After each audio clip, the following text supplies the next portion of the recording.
Among the major nutrients in plants, carbon, hydrogen, and oxygen are not considered as minerals as they are not obtained from the soil. Carbon and most of the oxygen are obtained from carbon dioxide in the atmosphere by simple diffusion. Hydrogen is obtained from soil water through absorption by root hairs.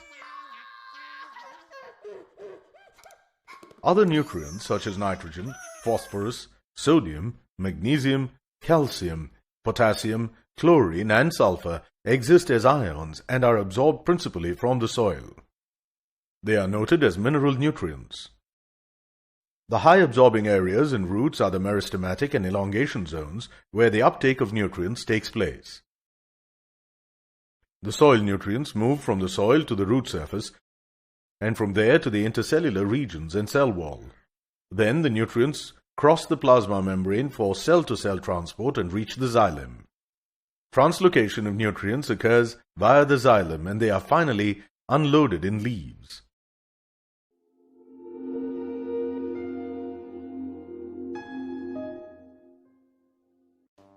Movement of nutrients from soil to the root occurs in three different ways: contact exchange, mass flow, and diffusion.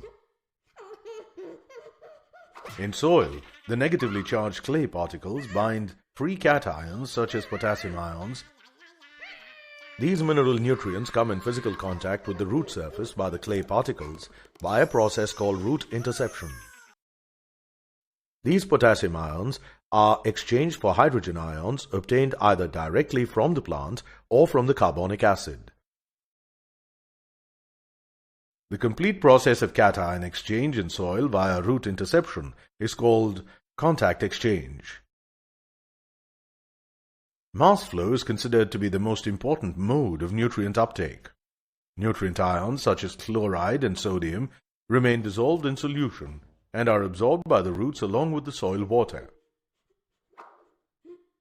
Minerals dissolved in water form hydrogen bonds with water such that the movement of water towards the root drags the minerals with the water. Diffusion is another process of movement of nutrients from a point of higher concentration in soil to a point of lower concentration near the roots.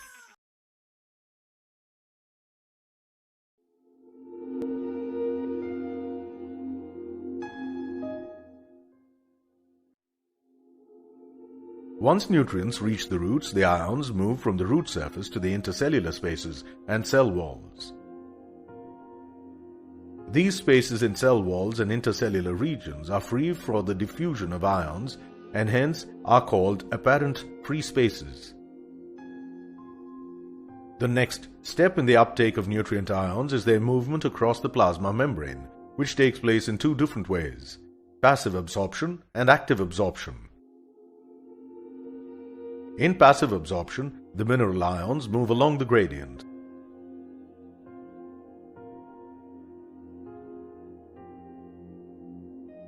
But in active absorption, they move against the gradient.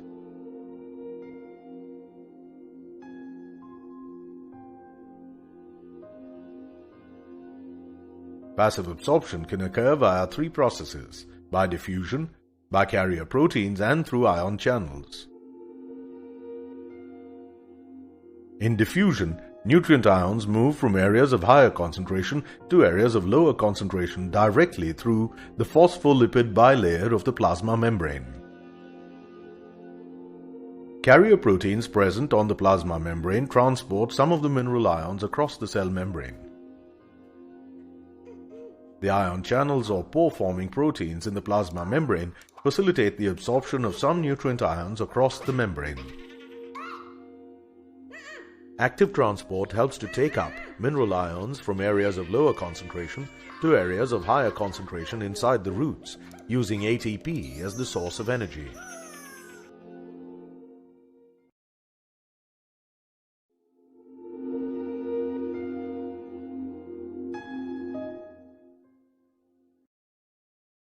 Once absorbed, nutrients are first transported short distances from one cell to another and then long distances via the xylem,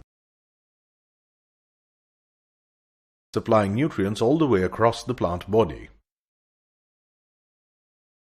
In short-distance transport, molecules move from cell to cell, supplying different tissues. This is also called radial transport. The short-distance transport of nutrients follows two separate routes, the symplastic route and the apoplastic route. In a symplastic route, ions move along the small cytoplasmic connections between plant cells called plasmodesmata. In an apoplastic route, the ions move through the intercellular spaces and cell walls along with water. The Casparian strip of the endodermis, which contains suberin, is a barrier to the movement of minerals by the apoplastic pathway.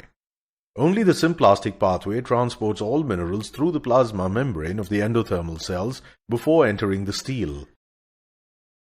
From here, minerals are actively loaded into the xylem. In long-distance transport via xylem, the inorganic nutrients move upwards along with the water column from the roots to the leaves.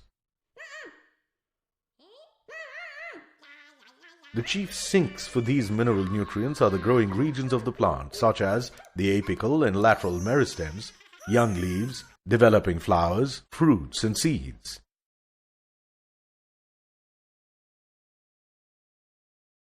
Mineral ions are frequently remobilized, particularly from older senescing parts.